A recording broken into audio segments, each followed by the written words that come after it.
Vivian, I will so briefly introduce. Well, welcome all, as Andrea said, to this Impact from Home session, which is made possible through the great work of her and her colleagues at Net Impact Amsterdam. So today we will talk about diversity, equity, and inclusion, also called DEI, within the workplace. So we will discuss the lasting benefits of an inclusive and diverse workforce, as well as our responsibility to not only advocate for, but also act on inclusiveness and diversity on all levels. My name is Thibaud Bastien. I'm your host for today.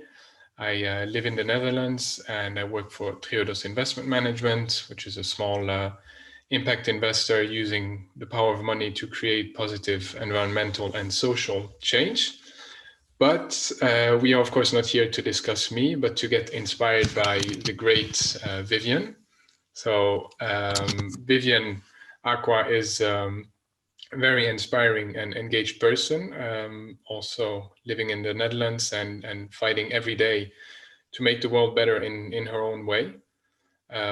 She is an inclusive workplace wellness advocate with a background in consulting, and she advises managers on how to keep their team members engaged, energized, and safe in a sustainable long-term way. Vivian is also a diversity, equity, and inclusion expert and has launched the Amplify DEI Summit 2020 with 60 plus international speakers to inspire people toward action when it comes to DEI. So make no mistake, a person who manages to assemble over 60 experts who are willing to inspire others on such a subject, that's a person that has dedication and inspiration. So welcome, Vivian. Thank you for the warm welcome. You're making me blush. Well, No, I'm truly excited about doing this first Net Impact session, and I'm also excited about the audience as well. So thank you, Andrea, for allowing me to speak up about diversity, equity, and inclusion, and I hope to inspire you all as well. yes, thanks, Vivian. And as we maybe said already in the invitation, please be aware that this is a discussion. It's not a webinar. It's not going to be just about listening. We really invite you all to be curious and open and just share and ask questions. We're really not here to judge. This is an open space. There are no silly questions, and yeah, we want to share and motivate each other. So please, if you have a question, well, either just drop it in the chat and we will have a look at them there, or feel free to raise your hand either digitally or in real. So we will let you also speak via camera if you desire. Now maybe just so that is done. I would just like what Wendy also said, if maybe you could just introduce yourselves briefly in the chat, who you are, maybe where you're from, and what you do, and very briefly, and also to get your juices flowing. There's just one question to answer. That's if you had one superpower, what would it be? I'll give you just a minute or two, and then we'll get going. Vivian, maybe do you want to add something before we start? Yeah, I also want to encourage you to keep it as a safe space. Nothing that you share here is wrong.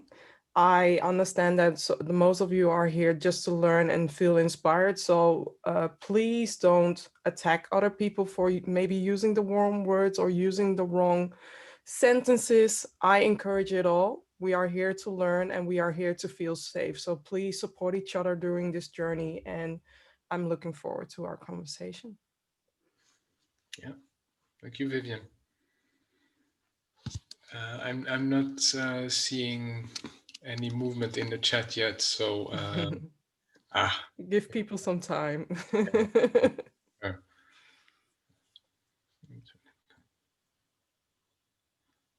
okay. Nice to meet you, Camilla and Camille. Mhm. Phoenix, Nice, Tina. California.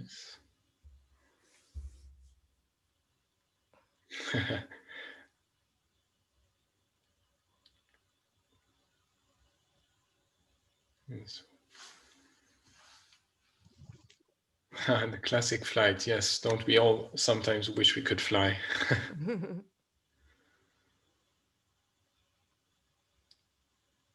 Okay, so we have people from different places, not just the Netherlands. We have people from Canada, Australia. Superpower community, building, connecting, empowering. Great. Andrea would like to be 2 places at once, yeah.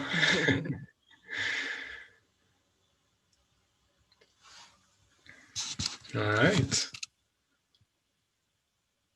I like teleportation as well.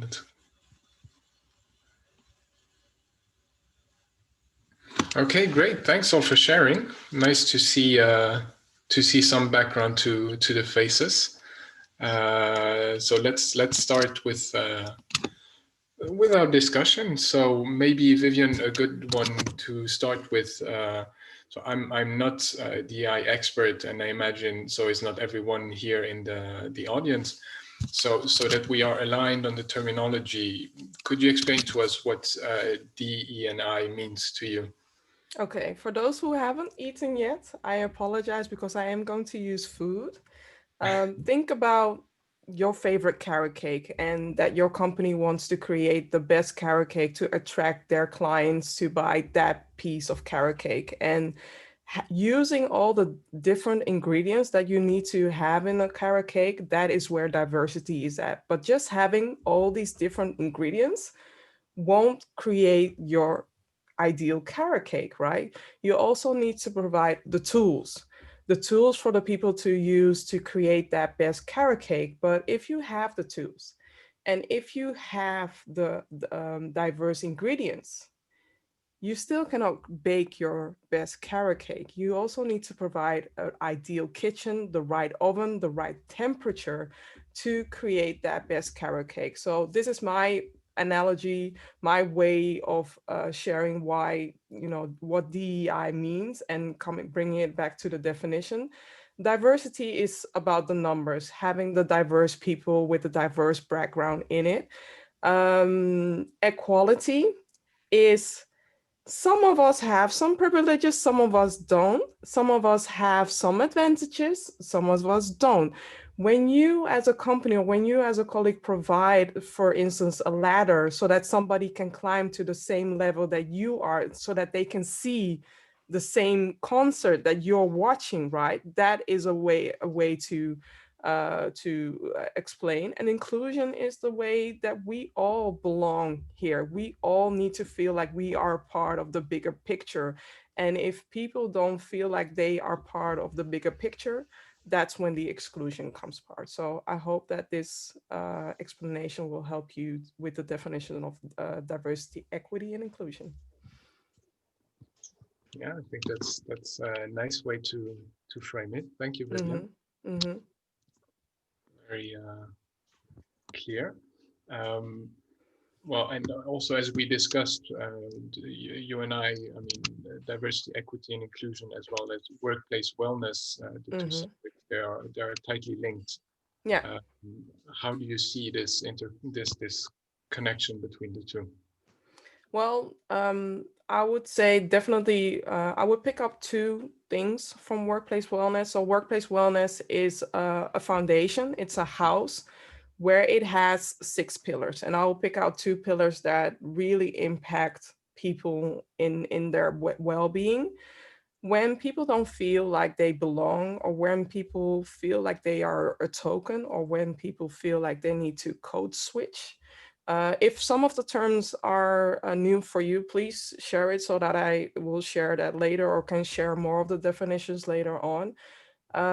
It will impact their career well-being. It will impact their engagement in the workplace, and in return, it can also impact their mental well-being.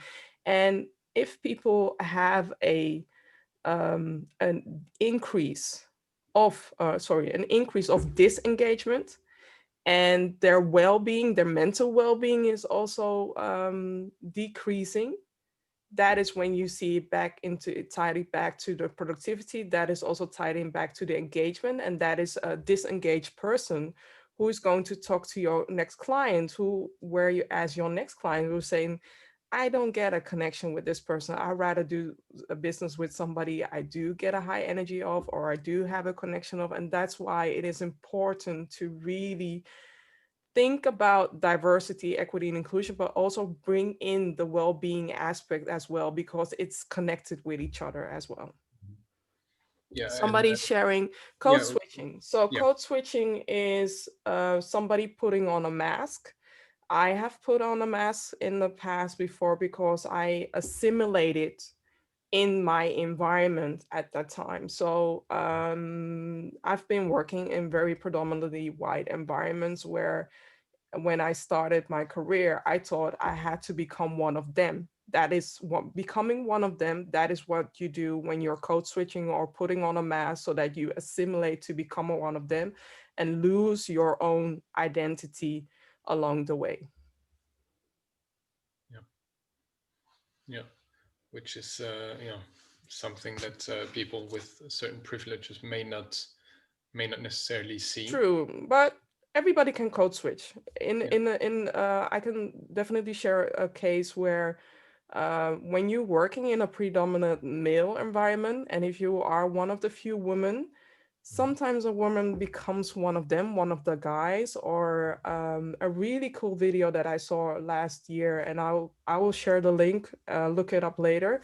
It's the movie Pearl. It's a short movie. Pixar brought it out. It's about a wool who was working in a corporate environment, male environment, and Pearl, this female person, um, changed herself to become one of them, to be accepted, until somebody else came in who looked just like her, and then she changed back so that this person feels accepted. So it's a movie that you must watch. So when Thibaud is talking, I will mute myself and look it up so that I can share it in the chat as well.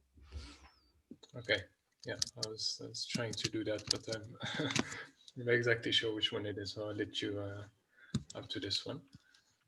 Yeah, well, that's very interesting, Vivian. Thanks for sharing this. And I think we all have at some level experienced this either ourselves or maybe seen someone else do it. And I think maybe then what is also important to say is that it's good to open the discussion about it, not turn a blind eye, and just talk to people around you. Because for example, I'm a very simple example, but I always played football or soccer, the way Americans say it, and obviously that's more male dominated when we go play. But then when we have one female player with us, you can also see that at some level that person makes the effort to fit in. And I think it's also important then to not to discuss with that person about these differences, and to Mhm. to be positive about it. I mean, it's Yeah. it's you don't have to be one of the others, as long as we acknowledge that. Yeah, and that's why it is important to think about when you are in a company or when you are interviewing, going for an interview, think about the culture add, because you bring so much more value as you being yourself instead of uh, becoming one of them, assigning towards the culture fit. Yeah, yeah. And here's a question from the audience, from Mm-hmm. Igal, if I Mm-hmm. pronounce it Yes, correctly. definitely. So, speaking of women, how do you explain that in many DEI discussions, women are the majority of the audience?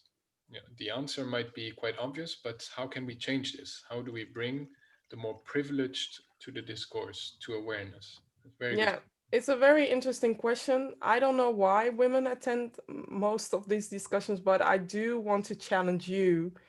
Thibaud mentioned in the beginning that I created the summit called Amplify DEI, and I'm going to tie in a personal self-leadership action. how are you going to amplify DEI within your surroundings? So one thing that you could have done is bring in somebody that's different from you, and different can be totally gender-wise, background-wise. You define the label and bring in somebody along. So next time when you go to a networking session like this, or maybe you can bring them along and just refer them to this. I just attended this amazing webinar or amazing meeting. I would want you to watch the replay so that you make them aware of the valuable things that, also I'm a huge fan of Net Impact, the valuable things that Net Impact has to share. But also mention that next time you join a meeting, when it's offline and or online, bring somebody that is different, bring somebody that you would not see in this circle, so that this person is aware of the magic that happens within these events. Mm-hmm. Yeah, And that's an action that we all can do. Mm-hmm. Very, very good advice, because we tend to surround ourselves often with people who might look like us, look the same. Yeah. So this is very good advice. Thanks, Vivian. You're welcome. Yeah. So maybe what I was wondering also, obviously we're in a situation where we are all at home. Speaking for myself, I've been working from home since March. I know most of you have been in the same situation. And it's tough on everyone. So how has this, in your view, affected workplace wellness and also DEI? And how has this changed your work and mission? How do you see the landscape changing? Okay, there are three questions. Question number one, the attention for well-being. There are companies that are getting it right. There are companies that are hiring professionals like me to raise awareness and what people can do. I'm not a person just to talk. I'm a person of action. So with everything that I'm saying here, I want you to leave with something that you can do within your own environment and take action upon what has been shared today. So take the time to recharge yourself, for instance.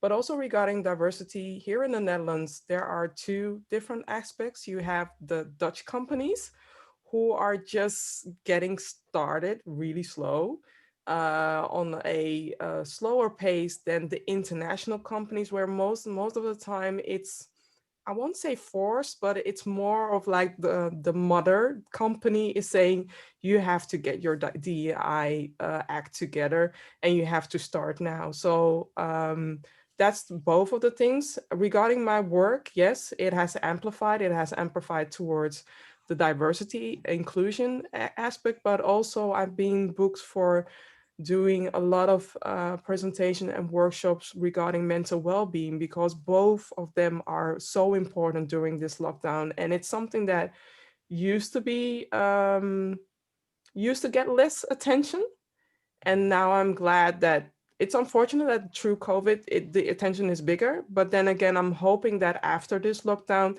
the attention will remain the same, even much more.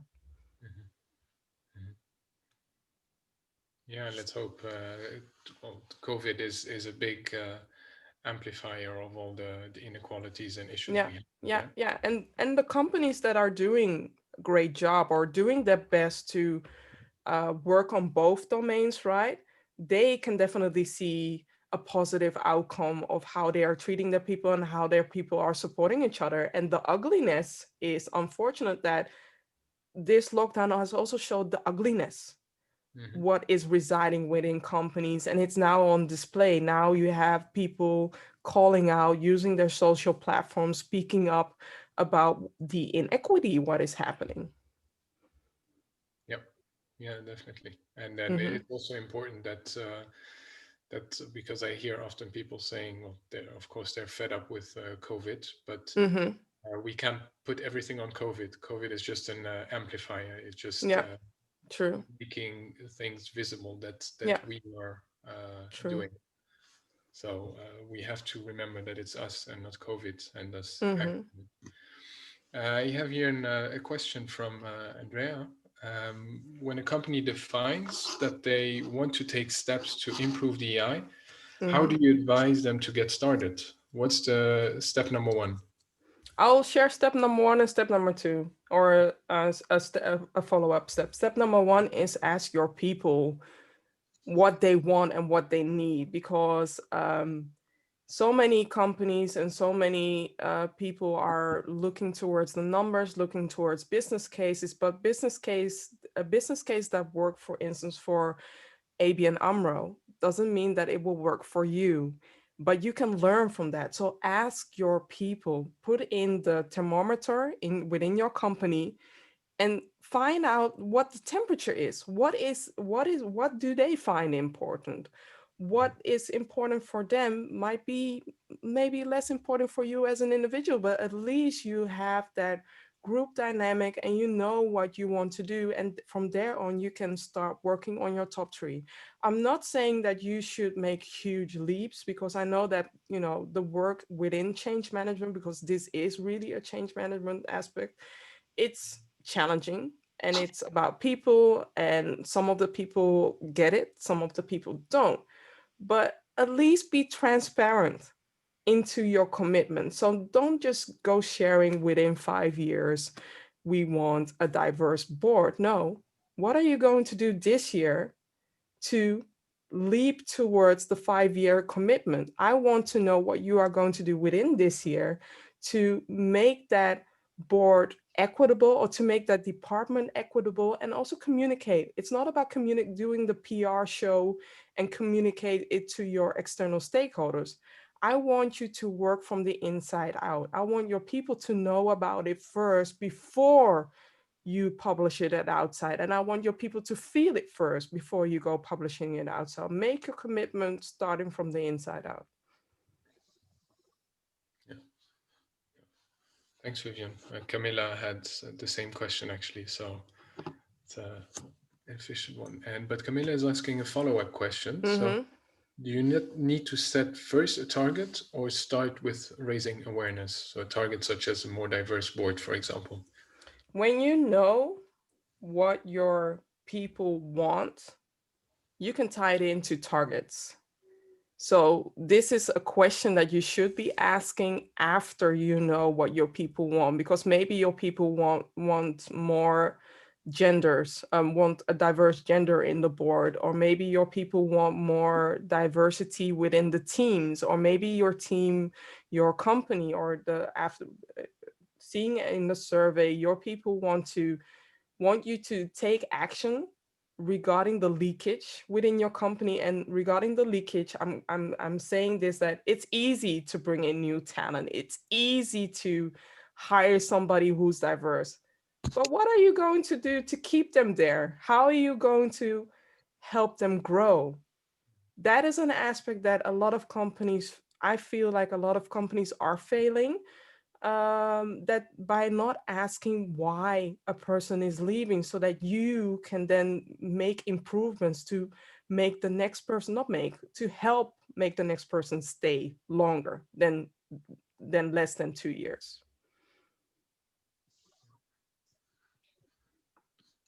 Does that answer your question, Camilla? Yeah.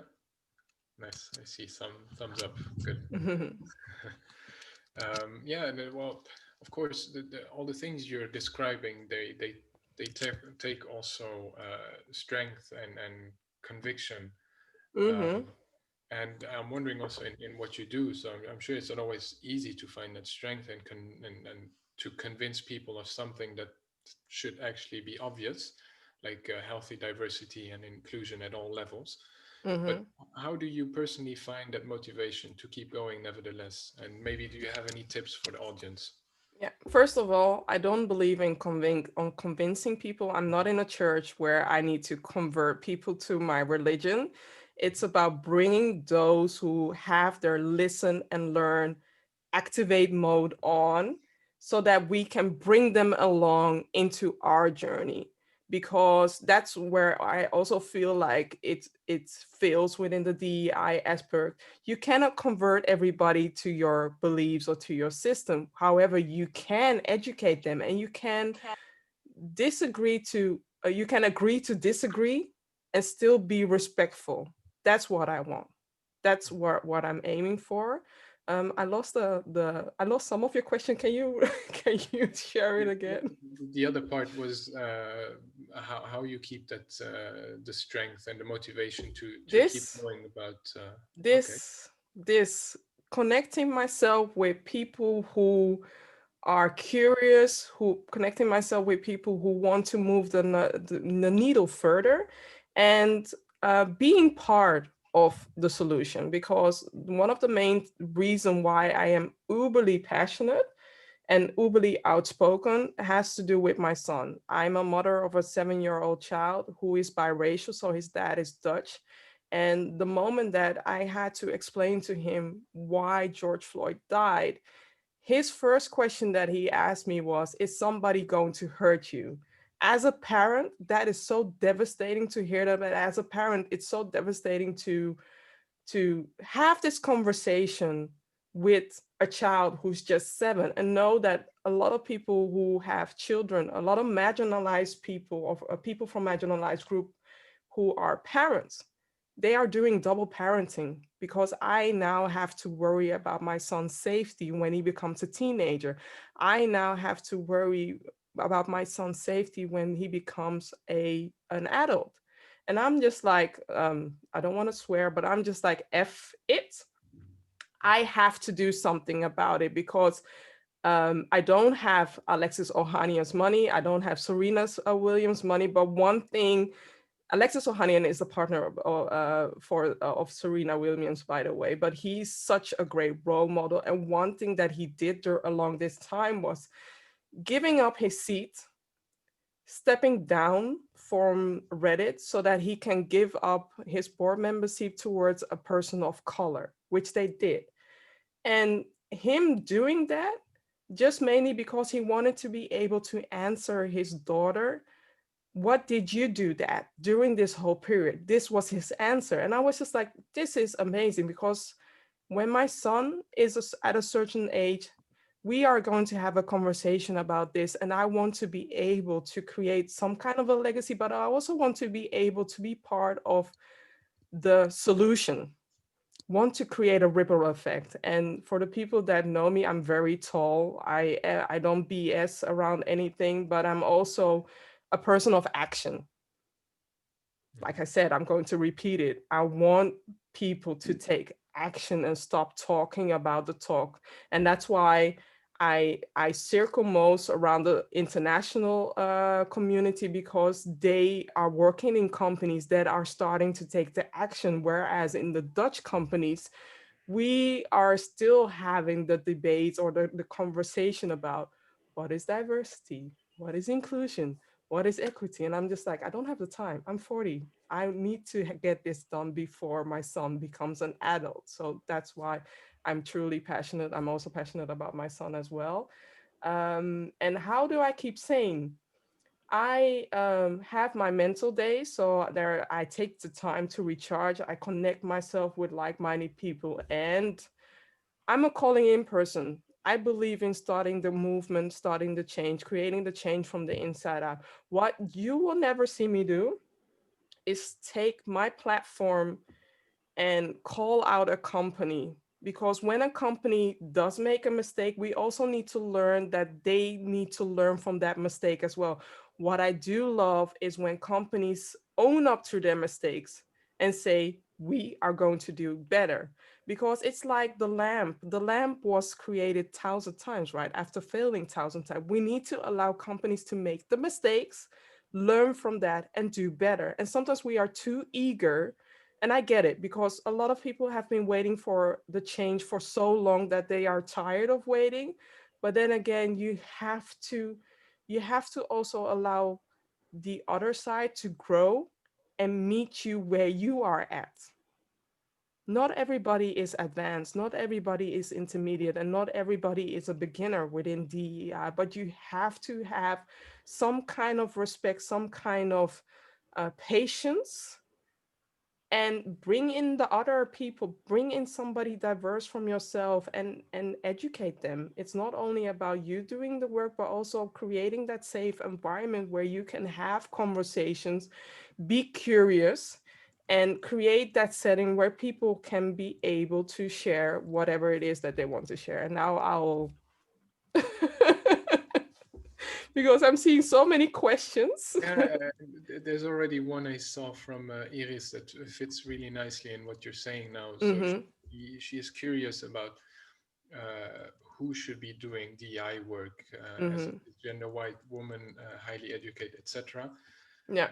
I am not sure whether I am the right person to be the one leading DEI efforts in a company, but at the same time, Iris doesn't think this should only be the work of already marginalized people. So, Okay. do I you think? have a simple thing to say regarding to Iris. I want you to speak up, and I want you to find like-minded people, diverse people, to unite your efforts.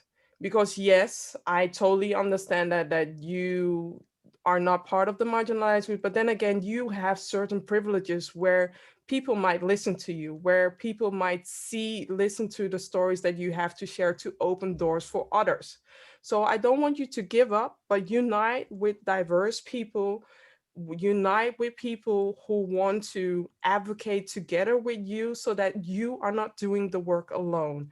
And that's also one of the reasons why I don't know if I can plug, but I'll plug it here anyway. I'm setting up an amplified DEI mentoring circle so that those advocates who feel like they're doing the work alone, they are not alone. They are with diverse people in there and learn from each other. And it's a safe space for them to advocate and to build that business case, or to build the confidence, to build the stamina, to at least address it towards the board or towards the managers of why it is important. And again, it's not doing the work alone as well. So I'm doing a webinar about it. If you want to know more, I can definitely share more later or connect later.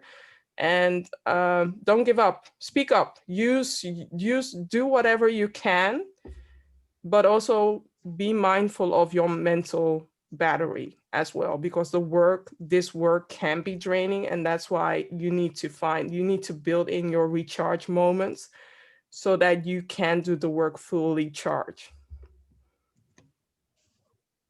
Yeah, that's great advice.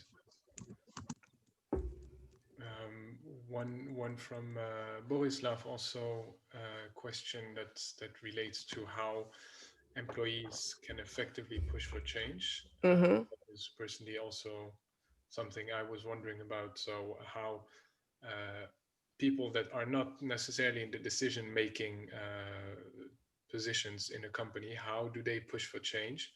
Mm-hmm. Especially since it's probably also those that make the decisions who are going to be affected.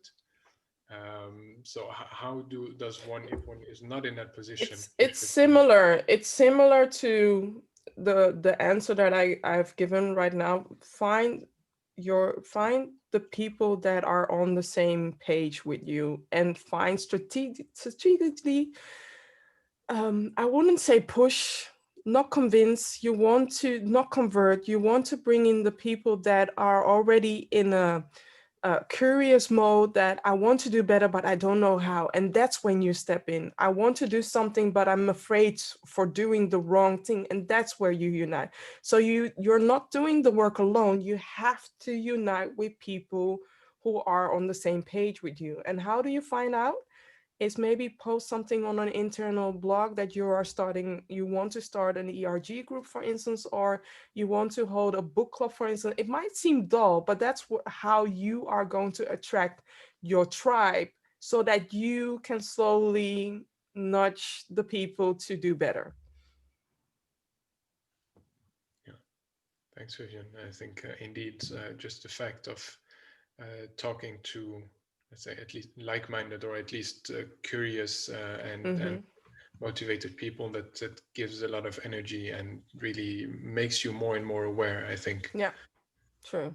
Um, so Igal is also asking, what would you advise in a case when senior management that is responsible for DEI doesn't come from within the underprivileged group, but has other understanding or views on the group's needs and input?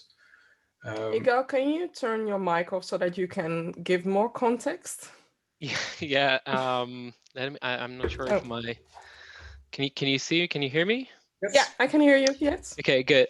It's basically also the Boris questions, and in case on Borislav, I'm sorry, in the case that the senior management that is responsible for DEI doesn't come from the same background as the underprivileged group. Yeah.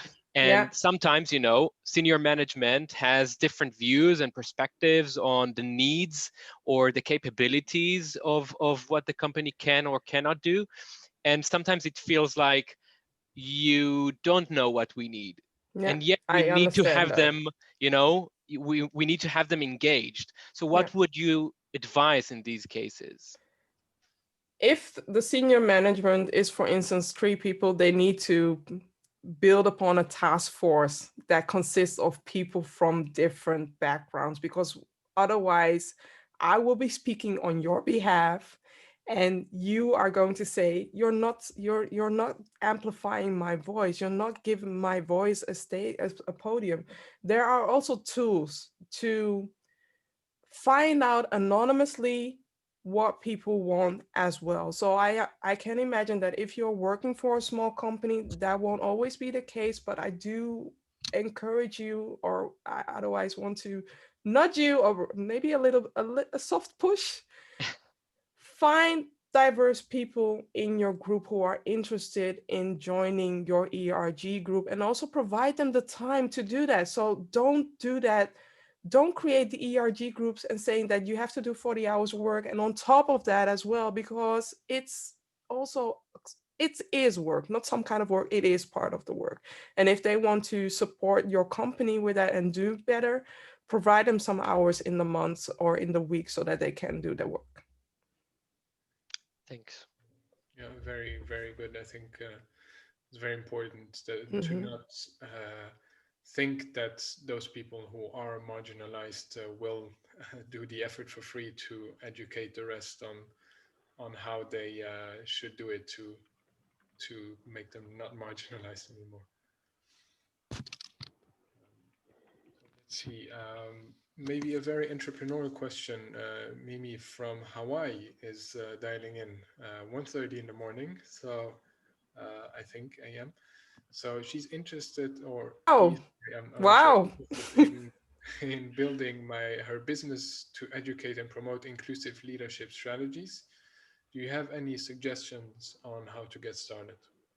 I would say start from what you know best. So if you are, for instance, in a managerial position, find out ways for you to educate yourself and also train yourself, but also connect yourself with people who are doing the work so that you can learn from them as well.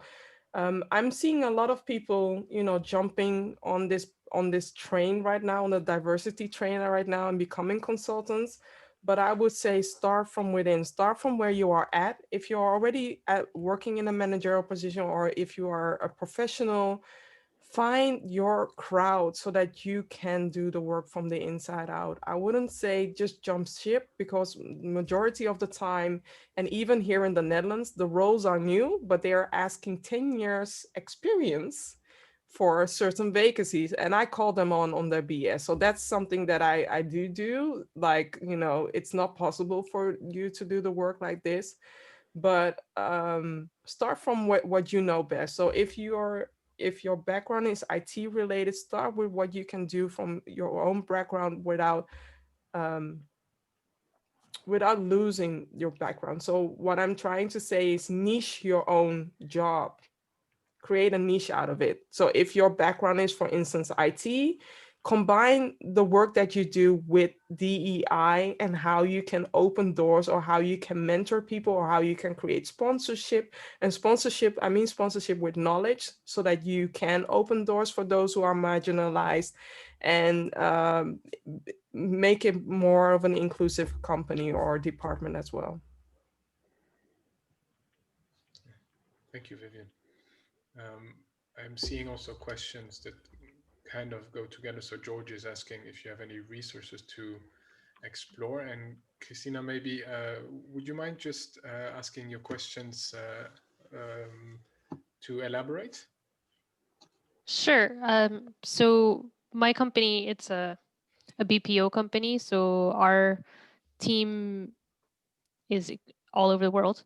And there already is a very us versus them mentality with the freelancers versus staff.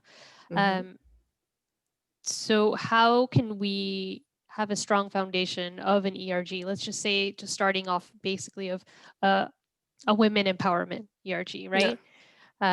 So what are tips to really help create a strong foundation to help? You need to people? humanize Yeah.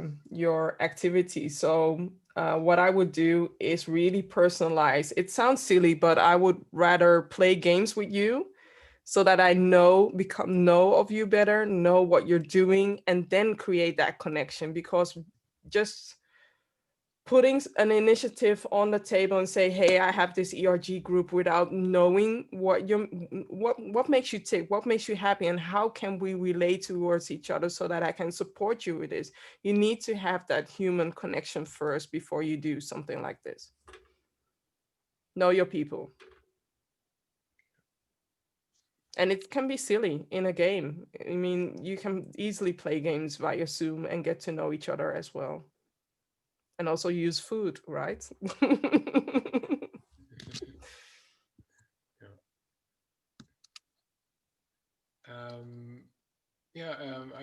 Vivian, I was also, I mentioned that I think already in our talk, but what is